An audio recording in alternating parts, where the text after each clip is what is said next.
नागपूरमध्ये एक गंभीर प्रकरण समोर आले आहे, ज्यामध्ये आरोपींनी शिक्षक सहकारी बँकेच्या कमाल चौक शाखेत बनावट दागिने गहाण ठेवून बँकेला 73 लाख रुपयांचा गंडा घातला आहे। हे प्रकरण पाचपावली पोलीस ठाण्यात दाखल करण्यात आले आहे आणि यामध्ये एकूण 17 आरोपींचा समावेश आहे। आरोपी अनिल उरकुडे आणि त्यांच्या सहकाऱ्यांनी बनावट दागिने खरे असल्याचे सांगून बँकेकडून गोल्ड लोन घेतले आहे। बँकेच्या व्यवस्थापक लक्ष्मण विठ्ठलराव सिंगम यांच्या तक्रारीवरनं पाचपावली पोलीस ठाण्यात गुन्हा दाखल करण्यात आलाय। कमाल चौकामध्ये पाचपावली पोलीस स्टेशनच्या हद्दीमध्ये शिक्षक सहकारी बँक आहे। या शिक्षक सहकारी बँकेमध्ये जे काही आरोपी आहेत त्या आरोपींनी खोटं आणि बनावट सोनं जे आहे ते सोन्याचे दागिने त्या बँकेमध्ये तारण गहाण ठेवलेले होते आणि त्याच्यावर गोल्ड लोन घेतलेलं होतं। याच्यामध्ये आरोपींनी जे सोनं आहे ते बँकेचा जो अधिकृत नेमणूक केलेला सोनार आहे त्याच्याकडून सर्टिफाईड करून घेतलेलं होतं आणि त्या बेसवर बँकेनं ते सोनं तारण कर्ज त्या आरोपींना दिलेलं होतं। त्यानंतर व्याजाचे आणि कर्जाचे हप्ते थकल्यानंतर बँकेनं त्यांच्या एन्क्वायरी केल्यानंतर असं लक्षात आलं की त्याच्यामध्ये आरोपींनी जे ठेवलेलं सोनं आहे किंवा सोन्याचे दागिने आहेत ते खोटे आणि बनावट आहेत आणि त्या सोनारानं ते खरे असल्याचं सर्टिफाईड करून दिलं आणि त्याच्यानंतर त्यामध्ये बँकेनं कर्ज दिलेलं आहे आणि अशा प्रकारे बँकेची फसवणूक झालेली आहे।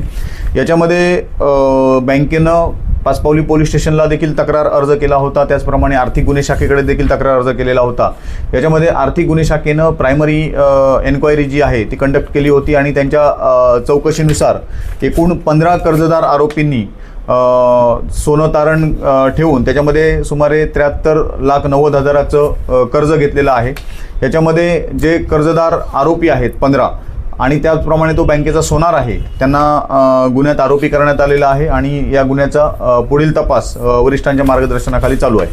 सर, जो सोनारला चेक करवला सोनारचं नाव काय आहे सर?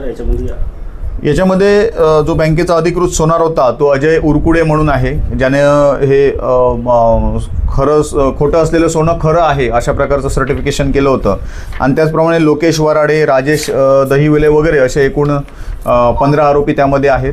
याच्यामध्ये बँकेच्या कुठल्या कर्मचाऱ्याचा सहभाग आहे का, त्याचप्रमाणे आरोपींना गुन्हा करण्यासाठी बाहेरच्या कोणी व्यक्तीने सहकार्य केलेलं आहे का, हे सोन्याचे दागिने बनावट तयार केलेले कुठं केलेले आहेत याबाबत सविस्तर तपास जो आहे तो आता आमचं पथक करत आहे। याच्यामध्ये सर, बँकेला केव्हा मालूम झालं हे नकली सोनं आहे? याच्यामध्ये सन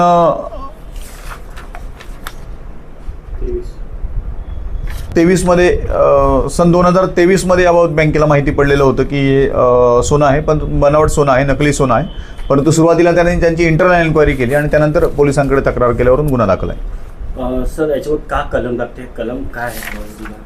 सध्या याच्यामध्ये पाचपावली पोलीस स्टेशनला गुन्हा रजिस्टर क्रमांक 128/2025 भारतीय दंड संहिता कलम 420/120 याप्रमाणे गुन्हा दाखल आहे। आरोपी आता अटक केला आहे का? याच्यामध्ये अजून कुठला आरोपी अटक केलेला नाही, याचा शोध चालू आहे, तपासांती आरोपींना अटक करण्यात येईल। आणि जो मुद्देमाल आहे मुद्देमाल जो बनावट सोने हा जो मुद्देमाल आहे तो सध्या बँकेच्या ताब्यात आहे। त्याच्याबाबतमध्ये सविस्तर तपासणी आणि पंचनामा करण्याची कारवाई बाकी आहे। त्याचप्रमाणे आरोपींनी जी काही फसवणूक करून रक्कम स्वीकारलेली आहे त्याबाबत देखील डिटेल तपास चालू आहे। आता या प्रकरणाचा तपास सुरू आहे आणि आरोपींच्या अटकेची प्रक्रिया पुढे सुरू आहे। बँकेला मोठ्या प्रमाणावर आर्थिक नुकसान झालं असून या प्रकरणात अधिक तपास करण्यासाठी पोलिसांनी पुढील कारवाई सुरू केली आहे।